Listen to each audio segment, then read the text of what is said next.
Hello दोस्तों, कैसे हो? एकदम सही जगह पे आए हो। आज दोस्तों हम लोग करने वाले हैं जुलाई 2024 में जो एग्ज़ाम हुआ था डीएसएसबी का, उसी को दोस्तों आज हम लोग सॉल्व करने वाले हैं, ठीक है? और दोस्तों उस एग्ज़ाम का क्या सॉल्व करेंगे? तो दोस्तों आज हम लोग सॉल्व करेंगे सामान्य ज्ञान, मतलब कि जीके वाला सेक्शन दोस्तों आज हम लोग करने वाले हैं, ठीक है? तो दोस्तों टाइम वेस्ट ना करते हुए क्लास को स्टार्ट करते हैं। एक चीज़ और क्लियर कर देता हूँ, जो स्टूडेंट मुझे नहीं जानते हैं या फिर पहली बार आए हैं, तो उनको मैं बता देता हूँ कि मेरा नाम है सौरभ और दोस्तों मैं आप लोगों को करा रहा हूँ डीएसएसबी के previous year papers plus current वाले पेपर्स, ठीक है? तो आप लोग क्या कर सकते हो, इस चैनल को सब्सक्राइब कर सकते हो, ठीक है? अगर दोस्तों आपको अच्छा लगता है तो, कोई फ़ोर्स नहीं है। अगर दोस्तों आप लोगों को क्लास अच्छी लगे और आपको लगे कि आपको बेनिफिट हुआ है, तो आप लोग क्या करोगे, इस चैनल को सब्सक्राइब करोगे, ठीक है? चलिए स्टार्ट करते हैं। तो दोस्तों ये रहा क्वेश्चन नंबर फर्स्ट हमारी आज की क्लास का। तो दोस्तों ये रहा क्वेश्चन नंबर फर्स्ट। दोस्तों क्वेश्चन नंबर फर्स्ट में लिखा है, निम्नलिखित में से कौन सा दोष अरावली को विंध्य पर्वत से अलग करता है? मतलब कि दोस्तों ये कह रहा है कि वो कौन सा दोष है जो दोस्तों अरावली को विंध्य पर्वत से अलग करता है। तो दोस्तों याद रखना, उस दोष का नाम है द ग्रेट बाउंड्री फॉल्ट। क्या नाम है? The great boundary fault. मैं यहाँ पे लिख देता हूँ, the great GREAT great boundary boundary fault. ये क्या करता है? ये दोस्तों अरावली को विंध्य पर्वत से अलग कर देता है, ठीक है? और दोस्तों इसे हिंदी में क्या बोलते हैं? हिंदी में बोलते हैं विशाल, यहाँ पे लिख देता हूं मैं, विशाल सीमा भ्रंश। क्या बोलते हैं? विशाल सीमा भ्रंश बोलते हैं, ठीक है? अब दोस्तों चेक करो कि किस ऑप्शन में ये दे रखा है। तो दोस्तों ऑप्शन नंबर फर्स्ट में लिखा है कंटिनेंटल, गलत हो गया। सेकेंड ऑप्शन में लिखा है द ग्रेट बाउंड्री फॉल्ट। क्या लिखा है? The great boundary fault. इसका मतलब है कि सेकेंड ऑप्शन क्या हो जाएगा? सही आंसर हो जाएगा इस क्वेश्चन का, ठीक है? और दोस्तों बाकी के ऑप्शंस क्या हो जाएंगे? फिर गलत हो जाएंगे। तो दोस्तों इस क्वेश्चन का आंसर निकल के आ रहा है द ग्रेट बाउंड्री फॉल्ट, इसका करेक्ट आंसर निकल के आ रहा है, ठीक है? आई होप दोस्तों इस क्वेश्चन को आप लोग याद रखोगे। अब दोस्तों मूव करते हैं क्वेश्चन नंबर सेकेंड की तरफ और देखते हैं उसमें क्या लिखा है। तो दोस्तों ये रहा क्वेश्चन नंबर सेकेंड। दोस्तों क्वेश्चन नंबर सेकेंड में लिखा है, which part of the constitution of India deals with the citizenship of India. मतलब कि दोस्तों ये कह रहा है कि इंडियन कॉन्स्टिट्यूशंस का कौन सा पार्ट सिटीजनशिप ऑफ इंडिया के बारे में बताता है। तो दोस्तों ऑप्शन नंबर फर्स्ट में लिखा है पार्ट 4। क्या लिखा है? पार्ट 4। तो दोस्तों पार्ट 4 बताता है स्टेट पॉलिसी के बारे में। किसके बारे में? स्टेट पॉलिसी के बारे में कौन बताता है? पार्ट 4 बताता है इंडियन कॉन्स्टिट्यूशंस का। इसका मतलब है कि ऑप्शन नंबर फर्स्ट क्या हो जाएगा? गलत हो जाएगा। क्यों? क्योंकि दोस्तों क्वेश्चन ने पूछा है कि इंडियन कॉन्स्टिट्यूशंस का कौन सा पार्ट सिटीजनशिप ऑफ इंडिया के बारे में बताता है। इसका मतलब है कि ऑप्शन नंबर फर्स्ट गलत हो गया है, क्योंकि दोस्तों ऑप्शन नंबर फर्स्ट बताता है स्टेट पॉलिसी के बारे में, मतलब कि पार्ट 4 बताता है स्टेट पॉलिसी के बारे में बताता है, ठीक है? अब दोस्तों सेकेंड ऑप्शन में लिखा है पार्ट फर्स्ट। क्या लिखा है? Part first. तो दोस्तों पार्ट फर्स्ट बताता है क्या? यूनियन एंड इट्स टेरिटरी के बारे में बताता है। यहाँ पे लिख देता हूं मैं, यूनियन एंड इट्स टेरिटरी के बारे में कौन बताता है? इंडियन कॉन्स्टिट्यूशन का पार्ट फर्स्ट बताता है, ठीक है? इसका मतलब है कि ऑप्शन नंबर सेकंड क्या हो जाएगा? गलत हो जाएगा, ठीक है? अब दोस्तों ऑप्शन नंबर थर्ड में लिखा है पार्ट थर्ड। क्या लिखा है? Part third. तो दोस्तों पार्ट थर्ड बताता है फंडामेंटल राइट को। किसे बताता है? फंडामेंटल राइट को ये बताता है। मैं यहाँ पे लिख देता हूँ फंडामेंटल राइट। फंडामेंटल राइट कौन बताता है? ये बताता है इंडियन कॉन्स्टिट्यूशंस का पार्ट थर्ड बताता है, फंडामेंटल राइट को बताता है, ठीक है? याद रखोगे। इसका मतलब है दोस्तों कि ऑप्शन नंबर थर्ड क्या हो गया? हमारा गलत हो गया है, ठीक है? अब दोस्तों लास्ट ऑप्शन बचा है। इसका मतलब है कि लास्ट ऑप्शन क्या होगा? फिर हमारा सही आंसर होगा इस क्वेश्चन का, ठीक है? पार्ट सेकेंड क्या बताता है? पार्ट सेकेंड बताता है सिटीजनशिप ऑफ इंडिया। क्या बताता है? Citizenship of India. यहाँ पे लिख देता हूं मैं, सिटीजनशिप ऑफ इंडिया को दोस्तों कौन बताता है? पार्ट सेकंड बताता है इंडियन कॉन्स्टिट्यूशन का। ठीक है, आप लोग दोस्तों इसे याद रखोगे। तो दोस्तों इस क्वेश्चन का जो आंसर निकल के आ रहा है वो क्या निकल के आ रहा है, ऑप्शन नंबर 4 इसका करेक्ट आंसर निकल के आ रहा है। ठीक है, आप लोग याद रखोगे कि इंडियन कॉन्स्टिट्यूशन का पार्ट नंबर सेकंड क्या बताता है, ये बताता है सिटीजनशिप ऑफ इंडिया, मतलब कि भारत की नागरिकता के बारे में ये बताता है। ठीक है, कौन सा भाग, भाग नंबर सेकंड, आप लोग इसको याद रखोगे। ठीक है, आई होप दोस्तों क्वेश्चन नंबर सेकंड आपको अच्छे से समझ में आया होगा। अब दोस्तों मूव करते हैं क्वेश्चन नंबर थर्ड की तरफ और देखते हैं उसमें क्या लिखा है। तो दोस्तों ये रहा question number third. Question number third में लिखा है the Mukteshwar temple of Bhubaneswar is dedicated to, मतलब कि दोस्तों ये कह रहा है कि मुक्तेश्वर टेम्पल किसे डेडिकेटेड है। तो दोस्तों याद रखना ये टेम्पल डेडिकेटेड है लॉर्ड शिव को। किसे डेडिकेटेड है, लॉर्ड शिव को दोस्तों ये टेम्पल डेडिकेटेड है। यहाँ पे लिख देता हूं मैं लॉर्ड शिव। अब दोस्तों चेक करो कि किस ऑप्शन में लॉर्ड शिव दे रखा है। तो दोस्तों ऑप्शन नंबर फर्स्ट में लिखा है क्या, लॉर्ड शिवा। इसका मतलब है कि ऑप्शन नंबर फर्स्ट क्या हो जाएगा, हमारा सही आंसर हो जाएगा इस क्वेश्चन का। ठीक है, आई होप दोस्तों क्वेश्चन नंबर थर्ड आप लोग याद रखोगे कि मुक्तेश्वर टेम्पल किसे डेडिकेटेड है। तो दोस्तों ये डेडिकेटेड है लॉर्ड शिवा को, ये डेडिकेटेड है। ठीक है, याद रखोगे। अब दोस्तों मूव करते हैं क्वेश्चन नंबर 4 की तरफ और देखते हैं उसमें क्या लिखा है। तो दोस्तों ये रहा क्वेश्चन नंबर 4। क्वेश्चन नंबर 4 में लिखा है निम्नलिखित में से कौन सा भारत में गरीबी का कारण नहीं है, मतलब कि दोस्तों ये कह रहा है कि इन चार ऑप्शंस में से वो कौन सा ऑप्शन है जो दोस्तों गरीबी को नहीं दिखाता है। किसको नहीं दिखाता है, गरीबी को नहीं दिखाता है, मतलब कि अमीरी प्रकट करता है लेकिन गरीबी प्रकट नहीं करता है। ठीक है, तो दोस्तों ऑप्शन नंबर फर्स्ट में लिखा है हाई रेट ऑफ ग्रोथ। क्या लिखा है, हाई रेट ऑफ ग्रोथ। तो दोस्तों आप लोग मुझे बताओ कि जिस कंट्री का ग्रोथ रेट ज़्यादा होगा वहाँ पर गरीबी होगी या फिर नहीं होगी। तो आप लोग कहोगे कि वहाँ पर गरीबी नहीं होगी। क्यों, क्योंकि दोस्तों ग्रोथ रेट क्या है, ज़्यादा है, मतलब कि सबके पास पैसा है बहुत सारा। जब सबके पास पैसा है तो सब क्या है, अमीर है, गरीब तो कोई है ही नहीं। इसका मतलब है कि ऑप्शन नंबर फर्स्ट क्या हो जाएगा, हमारा सही आंसर हो जाएगा इस क्वेश्चन का। क्यों, क्योंकि दोस्तों ऑप्शन नंबर फर्स्ट क्या दिखा रहा है, अमीरी को दिखा रहा है, गरीबी को नहीं दिखा रहा है।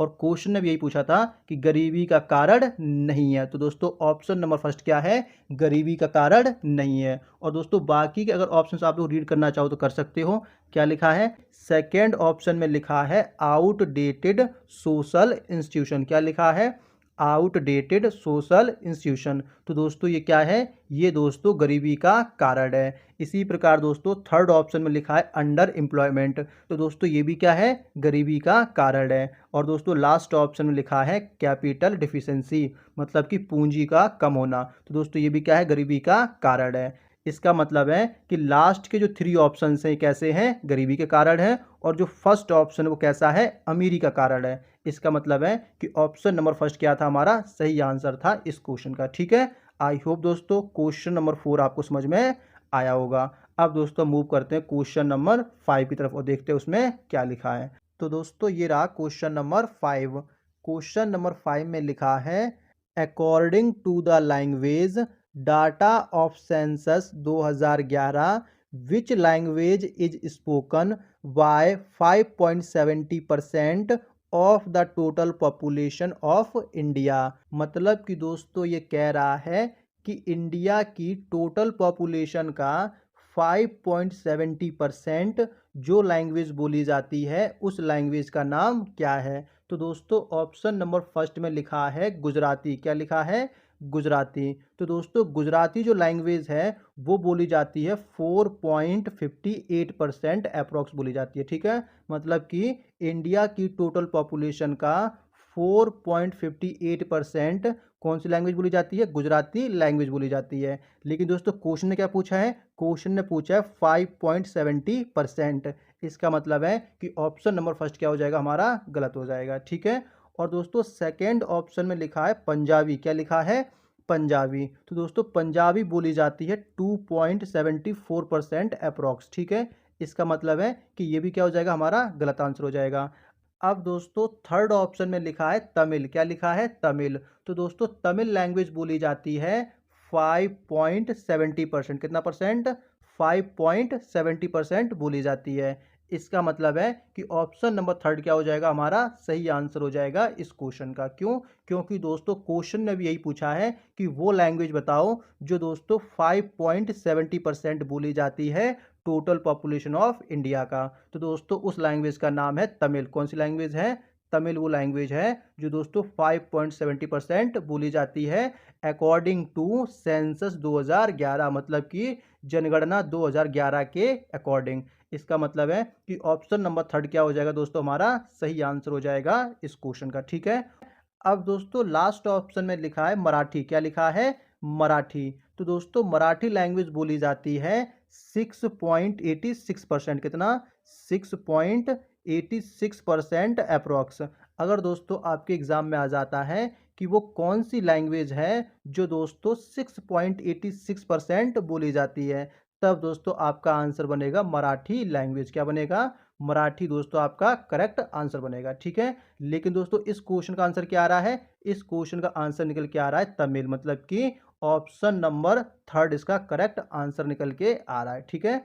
तमिल वो लैंग्वेज है जो दोस्तों 5.70% बोली जाती है इंडिया की पॉपुलेशन का। ठीक है। याद रखोगे। आई होप दोस्तों क्वेश्चन नंबर 5 आपको समझ में आया होगा। अब दोस्तों मूव करते हैं क्वेश्चन नंबर 6 तरफ और देखते हैं उसमें क्या लिखा है। तो दोस्तों ये रहा क्वेश्चन नंबर 6। क्वेश्चन नंबर 6 में लिखा है निम्नलिखित में से किस देश ने भारत में गोवा कार्निवल की शुरुआत की? मतलब कि दोस्तों ये कह रहा है कि वो कौन सा देश है जिसने दोस्तों गोवा कार्निवल की शुरुआत की थी। तो दोस्तों उस देश का नाम है पोर्तुगाल। क्या नाम है? पोर्तुगाल। यहाँ पे लिख देता हूं मैं PORTUGAL। ठीक है। अब दोस्तों चेक करो कि ये कंट्री किस ऑप्शन में दे रखी है। तो दोस्तों ऑप्शन नंबर फर्स्ट में लिखा है चाइना, गलत हो जाएगा। सेकंड ऑप्शन में दोस्तों लिखा है पोर्तुगाल। इसका मतलब है कि सेकंड ऑप्शन दोस्तों क्या हो जाएगा? हमारा सही आंसर हो जाएगा इस क्वेश्चन का। ठीक है। तो दोस्तों ये क्वेश्चन बहुत ही आसान सा क्वेश्चन था। अब दोस्तों मूव करते हैं क्वेश्चन नंबर 7 तरफ और देखते हैं उसमें क्या लिखा है। तो दोस्तों ये रहा क्वेश्चन नंबर 7। दोस्तों क्वेश्चन नंबर 7 आप लोगों के लिए रहेगा होमवर्क में। ठीक है। आप लोग क्या करोगे? आप लोग दोस्तों इस क्वेश्चन का आंसर मुझे प्रोवाइड करोगे कमेंट बॉक्स में। कहाँ प्रोवाइड करोगे? कमेंट बॉक्स में दोस्तों आप लोग मुझे इसका आंसर प्रोवाइड करोगे। ठीक है। दोस्तों बहुत ही आसान सा क्वेश्चन है। इसके ऑप्शंस को दोस्तों अच्छे से रीड करना है, आपको आंसर मिल जाएगा। ठीक है। आई होप दोस्तों क्वेश्चन नंबर 7 का आंसर आप लोग मुझे कमेंट बॉक्स में प्रोवाइड करोगे। ठीक है। अब दोस्तों मूव करते हैं क्वेश्चन नंबर 8 की तरफ और देखते हैं उसमें क्या लिखा है। तो दोस्तों ये रहा क्वेश्चन नंबर 8।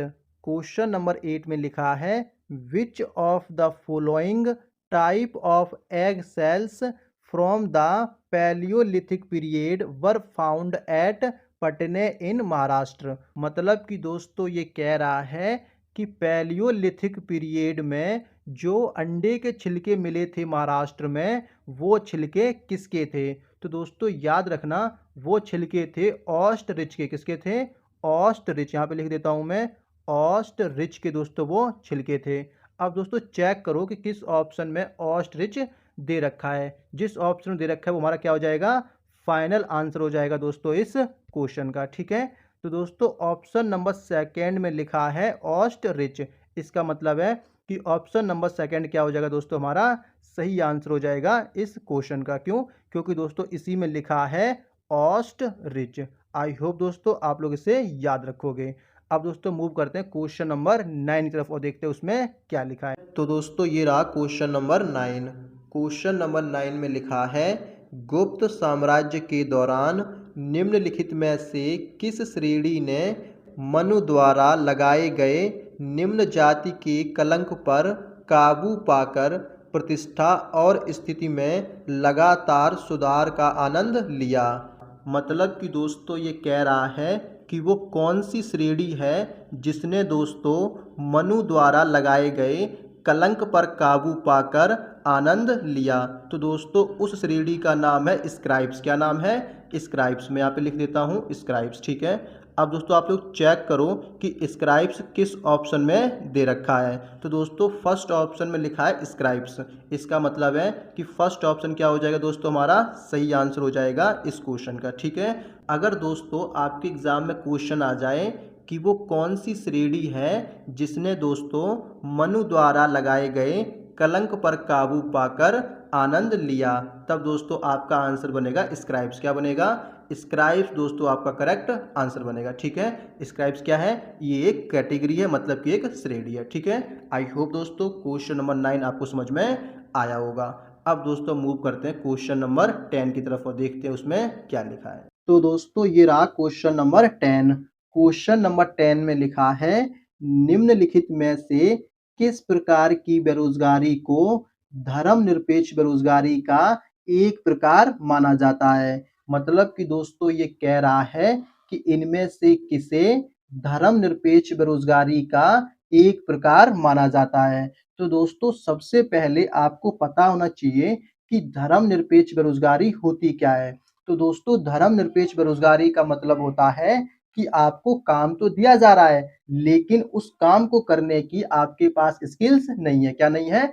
स्किल्स नहीं है। इस वजह से दोस्तों आपको वहां से निकाला जा रहा है, आपको वहां से बेरोजगार किया जा रहा है। फॉर एग्जाम्पल ये ऑफिस है और इस ऑफिस में आप जॉब करते हो। क्या करते हो? जॉब करते हो। लेकिन दोस्तों एक दिन क्या हुआ कि इस ऑफिस के ओनर ने बोला कि आज से सारा का सारा काम किस पर किया जाएगा? कंप्यूटर पे किया जाएगा। मतलब कि जो भी काम होगा ऑफिस का वो सारा का सारा काम किस पर किया जाएगा? कंप्यूटर पर किया जाएगा। अब दोस्तों आपको कंप्यूटर चलाना नहीं आता है, आपको कंप्यूटर चलाना नहीं आता है। तो दोस्तों अब आप मुझे बताओ क्या आपको यहाँ पर जॉब मिलेगी या फिर आपको यहाँ से निकाल दिया जाएगा? तो दोस्तों यहाँ पर ना दो केस है। पहला केस तो ये बनता है कि आप कंप्यूटर चलाना सीख लो। अगर सीख जाओगे तो आपकी जॉब बनी रहेगी। अगर आप कंप्यूटर चलाना नहीं सीखोगे तो आपको वहां से निकाल दिया जाएगा। अब दोस्तों आप मुझे बताओ ये जो ओनर है क्या अपनी मर्जी से निकाल रहा है या फिर दोस्तों बिजनेस की रिक्वायरमेंट है? तो यहाँ पर दोस्तों बिजनेस की रिक्वायरमेंट है, इस वजह से दोस्तों आपको वहां से निकाला जा रहा है। बिजनेस का मतलब है ऑफिस, ऑफिस की रिक्वायरमेंट है, इस वजह से दोस्तों आपको वहां से निकाला जा रहा है कि ऑफिस का सारा काम किस पर किया जाएगा? कंप्यूटर पे किया जाएगा और आपको कंप्यूटर चलाना नहीं आता है। इसका मतलब है कि यहाँ पर कोई भेदभाव नहीं किया जा रहा है, यहाँ पर उन्हीं को जॉब मिलेगी जिनको कंप्यूटर चलाना आता है। इसका मतलब है कि आपको यहाँ से निकाल दिया जाएगा। जब दोस्तों आपको यहाँ से निकाल दिया जाएगा तब दोस्तों आप क्या बन जाओगे? बेरोजगार बन जाओगे। और दोस्तों कौन से बेरोजगार बन जाओगे? धर्मनिरपेक्ष बेरोजगार बन जाओगे। क्यों? क्योंकि दोस्तों आपको काम दिया जा रहा था, लेकिन दोस्तों उस काम को करने की आपके पास स्किल्स नहीं थी। क्या नहीं थी? स्किल्स नहीं थी। इस वजह से दोस्तों आपको वहां से निकाला जा रहा है। ऑनर ने अपनी मर्जी से नहीं निकाला, बिजनेस की कंडीशन चेंज हो गई जिसकी वजह से दोस्तों आपको वहां से निकाला जा रहा है। बिजनेस का मतलब है ऑफिस की कंडीशन चेंज हो गई जिसकी वजह से दोस्तों आपको वहां से निकाला जा रहा है, ठीक है। मतलब कि कोई भी पक्षपात नहीं किया गया है, आपको निकाला गया है आपकी स्किल्स की वजह से, ठीक है। समझ में आ गया? ऐसी बेरोजगारी को बोलते हैं धर्मनिरपेक्ष बेरोजगारी। अब दोस्तों चेक करो कि किस ऑप्शन में ये दे रखा है। तो दोस्तों ऑप्शन नंबर फर्स्ट में लिखा है ओपन अनएम्प्लॉयमेंट। क्या लिखा है? Open unemployment. तो दोस्तों ओपन अनएम्प्लॉयमेंट का मतलब होता है कि आप काम तो करना चाहते हो लेकिन आपको काम नहीं मिल रहा है। लेकिन दोस्तों धर्मनिरपेक्ष में क्या था? आपको काम मिल रहा था। इसका मतलब है कि ऑप्शन नंबर फर्स्ट क्या हो जाएगा? गलत हो जाएगा। क्यों? क्योंकि दोस्तों यहाँ पर काम भी नहीं है और आप काम करना चाहते हो। सेकेंड ऑप्शन में लिखा है सीजनल अनएम्प्लॉयमेंट। क्या लिखा है? Seasonal unemployment. तो दोस्तों सीजनल अनएम्प्लॉयमेंट का मतलब होता है कि आपको काम कुछ समय के लिए मिल रहा है लेकिन कुछ समय के लिए आपको काम नहीं मिल रहा है। इसका मतलब है कि ये भी हमारा आंसर नहीं बनेगा, ठीक है। क्योंकि यहाँ पर काम कुछ टाइम के लिए नहीं मिल रहा है और लेकिन धर्मनिरपेक्ष में क्या था? यहाँ पर आपको काम मिल रहा था लेकिन आपके पास स्किल्स नहीं थी। इसका मतलब है कि ऑप्शन नंबर सेकंड क्या हो जाएगा? गलत हो जाएगा। अब दोस्तों थर्ड ऑप्शन में लिखा है स्ट्रक्चरल अनएम्प्लॉयमेंट। क्या लिखा है? Structural unemployment. तो दोस्तों स्ट्रक्चरल अनएम्प्लॉयमेंट का मतलब होता है कि जॉब में मिसमैच आ गया। क्या आ गया? मिसमैच आ गया। मतलब कि आपको काम तो दिया जा रहा है लेकिन आपके पास वो स्किल्स नहीं है उस काम को करने की। इसका मतलब है कि ऑप्शन नंबर थर्ड क्या हो जाएगा दोस्तों? हमारा सही आंसर हो जाएगा इस क्वेश्चन का। ठीक है, क्यों? क्योंकि दोस्तों यहाँ पर क्या है, जॉब में मिसमैच है, मतलब कि आपके पास स्किल्स नहीं है उस काम को करने की। तो यहाँ पर कौन सी बेरोजगारी आ रही है, यहाँ पे आ रहा है धर्मनिरपेक्ष बेरोजगारी आ रही है। ठीक है, इसका मतलब है कि ऑप्शन नंबर थर्ड क्या हो जाएगा, सही आंसर हो जाएगा इस क्वेश्चन का। आई होप दोस्तों क्वेश्चन नंबर 10 आपको समझ में आया होगा। अब दोस्तों मूव करते हैं क्वेश्चन नंबर 11 की तरफ और देखते हैं उसमें क्या लिखा है। तो दोस्तों ये रहा क्वेश्चन नंबर 11। क्वेश्चन नंबर 11 में लिखा है, who had to face the criticism of orthodox Hindus for advocating widow remarriage. मतलब कि दोस्तों ये कह रहा है कि विडो री मैरिज कराने के लिए किसने क्रिटिसिज्म फेस किया था। तो दोस्तों ये क्रिटिसिज्म फेस किया था ईश्वर चंद्र विद्यासागर ने। किसने फेस किया था, ईश्वर चंद्र, यहाँ पे लिख देता हूं मैं, ईश्वर चंद्र विद्यासागर। दोस्तों ये नाम आप लोग याद रखोगे। ठीक है, विद्यासागर। अब दोस्तों चेक करो कि ये नाम किस ऑप्शन में दे रखा है। तो दोस्तों ऑप्शन नंबर फर्स्ट में लिखा है केशव, गलत हो जाएगा। सेकेंड ऑप्शन में लिखा है ईश्वर चंद्र विद्यासागर। इसका मतलब है कि ऑप्शन नंबर सेकंड क्या हो जाएगा, सही आंसर हो जाएगा इस क्वेश्चन का। ठीक है, आई होप दोस्तों क्वेश्चन नंबर 11 आप लोग याद रखोगे। अब दोस्तों जिनको विडो रीमैरिज का मतलब नहीं पता है उनको मैं बता देता हूं कि विडो रीमैरिज का मतलब होता है कि विधवाओं का दोबारा से शादी करवाना। क्या करवाना, विधवाओं का दोबारा से शादी करवाना। उन्हें क्या बोलते हैं, विडो रीमैरिज बोलते हैं। क्या बोलते हैं, विडो रीमैरिज। और दोस्तों विडो रीमैरिज एक्ट आया था कब, 1856 में। आप लोग ये डेट याद रखोगे। अगर दोस्तों आपके एग्जाम में क्वेश्चन आ जाता है कि विडो रीमैरिज एक्ट कब आया था, तो दोस्तों आपका आंसर बनेगा 1856। 1856 में विधवा पुनः विवाह अधिनियम आया था। कब आया था, 1856 में आया था। ठीक है, याद रखोगे। आई होप दोस्तों ये सारी की सारी बातें आप लोग याद रखोगे। अब दोस्तों मूव करते हैं क्वेश्चन नंबर 12 की तरफ और देखते हैं उसमें क्या लिखा है। और दोस्तों इस क्वेश्चन का जो आंसर बना था वो बना था option number second, Ishwar Chandra Vidyasagar. क्या बना था, ईश्वर चंद्र विद्यासागर। तो दोस्तों ये रहा क्वेश्चन नंबर 12। दोस्तों क्वेश्चन नंबर 12 बहुत ही आसान सा क्वेश्चन है। इस क्वेश्चन का आंसर आप लोग मुझे दोगे कमेंट बॉक्स में। कहाँ दोगे, कमेंट बॉक्स में दोस्तों आप लोग मुझे इसका आंसर प्रोवाइड करोगे। ठीक है, मतलब कि ये क्वेश्चन है आप लोगों के लिए होमवर्क में। ठीक है, बहुत ही आसान सा क्वेश्चन है, अच्छे से रीड करना और दोस्तों आपको इसका आंसर मिल जाएगा। ठीक है, अब दोस्तों मूव करते हैं क्वेश्चन नंबर 13 तरफ और देखते हैं उसमें क्या लिखा है। ठीक है, तो दोस्तों ये रहा क्वेश्चन नंबर 13। क्वेश्चन नंबर 13 में लिखा है, what is the name of the following chain structure. तो दोस्तों ये क्वेश्चन थोड़ा सा मिसप्रिंट हो गया है। मतलब कि क्वेश्चन तो ठीक है लेकिन दोस्तों इसका जो चेन स्ट्रक्चर है वो दोस्तों मैंने यहाँ पर नहीं बनाया। मतलब कि गलती से दोस्तों मेरे से वो छूट गया है। अब दोस्तों गलती से छूट गया है इसलिए दोस्तों मैं आप लोगों से सॉरी बोलता हूँ कि क्वेश्चन नंबर 13 दोस्तों बिना चेन स्ट्रक्चर के सॉल्व नहीं हो सकता है। लेकिन दोस्तों नेक्स्ट क्लास में मैं आप लोगों को ये क्वेश्चन करा दूंगा। ठीक है, फिलहाल दोस्तों ये क्वेश्चन नहीं हो सकता है, कोई बात नहीं। अब हम चलते हैं क्वेश्चन नंबर 14 की तरफ और देखते हैं उसमें क्या लिखा है।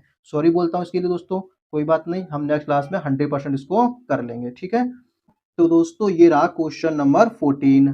क्वेश्चन नंबर 14 में लिखा है, खट्टे फलों की पैकेजिंग में किस बेंजीनोइड सुगंधित यौगिक का उपयोग कवकनाशी के रूप में किया जाता है। मतलब कि दोस्तों ये कह रहा है कि खट्टे फलों की पैकेजिंग में किस बेंजीनोइड का उपयोग किया जाता है। तो दोस्तों उपयोग किया जाता है बाइफेनिल का। किसका, बाइफेनिल। मैं यहाँ पे लिख देता हूँ बाइफेनिल।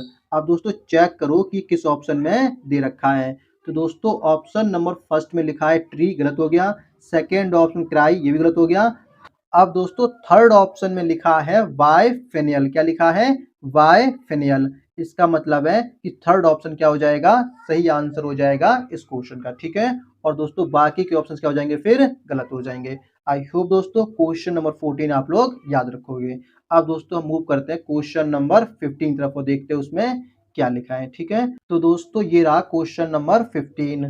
क्वेश्चन नंबर 15 में लिखा है, where is the headquarter of the national council for promotion of Sindhi language. मतलब कि दोस्तों ये कह रहा है कि NCPSL का हेडक्वार्टर कहाँ पर है। तो दोस्तों इसका हेडक्वार्टर है न्यू दिल्ली में। कहाँ पर है? नई दिल्ली में। अब दोस्तों चेक करो कि न्यू दिल्ली किस ऑप्शन में दे रखा है। तो दोस्तों ऑप्शन नंबर फर्स्ट में लिखा है न्यू दिल्ली। इसका मतलब है कि ऑप्शन नंबर फर्स्ट क्या हो जाएगा? हमारा सही आंसर हो जाएगा इस क्वेश्चन का। ठीक है, आप लोग दोस्तों याद रखोगे कि NCPSL का हेडक्वार्टर कहाँ पर है। तो कहाँ पर है? नई दिल्ली में, मतलब कि न्यू दिल्ली इसका करेक्ट आंसर हो जाएगा। ठीक है, आई होप दोस्तों क्वेश्चन नंबर 15 आपको समझ में आया होगा। अब दोस्तों मूव करते हैं क्वेश्चन नंबर 16 तरफ और देखते हैं उसमें क्या लिखा है।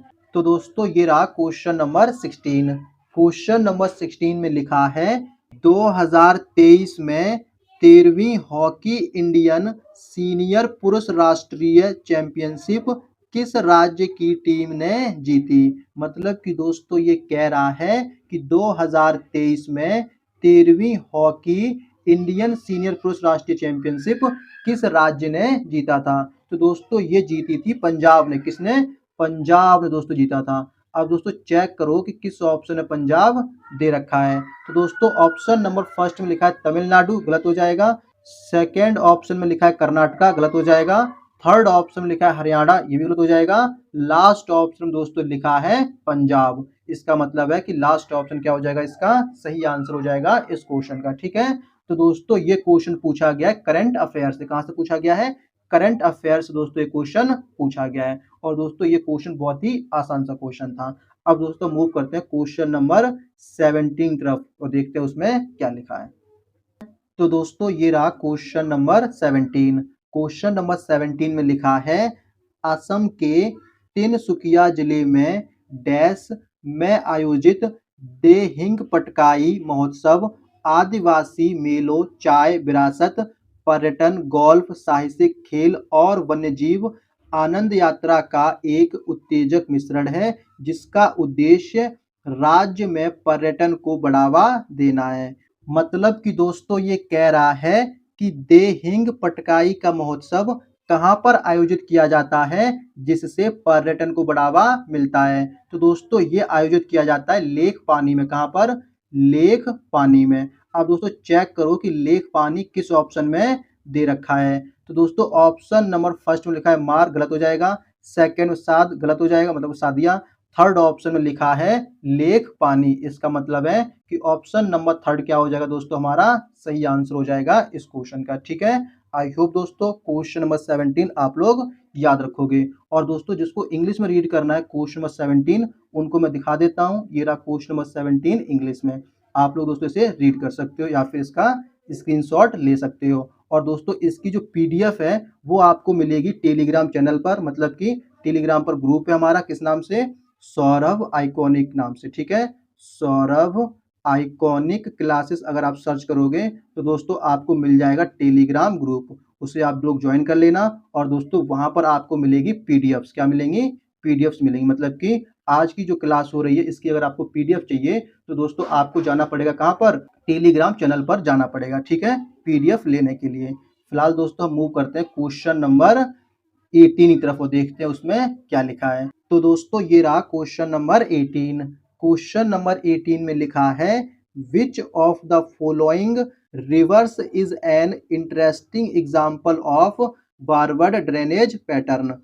मतलब कि दोस्तों ये कह रहा है कि वो कौन सी रिवर है जिसका दोस्तों इंटरेस्टिंग एग्जाम्पल है फॉरवर्ड ड्रेनेज पैटर्न। तो दोस्तों उस रिवर का नाम है अरुण। क्या नाम है? अरुण रिवर। अब दोस्तों चेक करो कि अरुण रिवर किस ऑप्शन में दे रखा है। तो दोस्तों ऑप्शन देखने के लिए मुझे जाना पड़ेगा अगली स्लाइड पर। तो दोस्तों ये हमारी अगली स्लाइड। तो दोस्तों अरुण लिखा है लास्ट ऑप्शन में। कहाँ पे लिखा है? लास्ट ऑप्शन में दोस्तों लिखा है अरुण। इसका मतलब है कि लास्ट ऑप्शन क्या हो जाएगा? सही आंसर हो जाएगा इस क्वेश्चन का। ठीक है, और दोस्तों बाकी के ऑप्शंस क्या हो जाएंगे? गलत हो जाएंगे। तो दोस्तों ये क्वेश्चन भी बहुत ही आसान सा क्वेश्चन था। अब दोस्तों मूव करते हैं क्वेश्चन नंबर 19 की तरफ और देखते हैं उसमें क्या लिखा है। ठीक है, तो दोस्तों ये रहा क्वेश्चन नंबर 19। क्वेश्चन नंबर 19 में लिखा है teak and sal are commercially important trees found in which type of forest. मतलब कि दोस्तों ये कह रहा है कि teak and sal commercially important पेड़ हैं और ये पेड़ किस टाइप की फॉरेस्ट में पाए जाते हैं, मतलब कि किस टाइप के वन में पाए जाते हैं। तो दोस्तों ये पाए जाते हैं ट्रॉपिकल डेसिडियस फॉरेस्ट में। कहाँ पाए जाते हैं? ट्रॉपिकल डेसिडियस फॉरेस्ट में। यहाँ पे लिख देता हूँ tropical TROPICAL tropical deciduous DECIDUOUS, ठीक है। और इसके बाद फॉरेस्ट। अब दोस्तों चेक करो कि किस ऑप्शन में ये दे रखा है। तो दोस्तों ऑप्शन नंबर फर्स्ट में लिखा है मैनग्रोव, गलत हो जाएगा। सेकेंड ऑप्शन लिखा है ट्रॉपिकल थॉर्न फॉरेस्ट, गलत हो जाएगा ये, तो बीच में क्या आ गया? थॉर्न आ गया, इसका मतलब ये गलत हो गया। थर्ड ऑप्शन दोस्तों लिखा है ट्रॉपिकल डेसिडियस फॉरेस्ट, इसका मतलब है कि ऑप्शन नंबर थर्ड क्या हो जाएगा दोस्तों? हमारा सही आंसर हो जाएगा इस क्वेश्चन का, ठीक है। और दोस्तों बाकी के ऑप्शन क्या हो जाएंगे? फिर गलत हो जाएंगे। तो दोस्तों ये क्वेश्चन भी बहुत ही आसान सा क्वेश्चन था। अब दोस्तों मूव करते हैं क्वेश्चन नंबर 20 की तरफ और देखते हैं उसमें क्या लिखा है। तो दोस्तों ये रहा क्वेश्चन नंबर 20।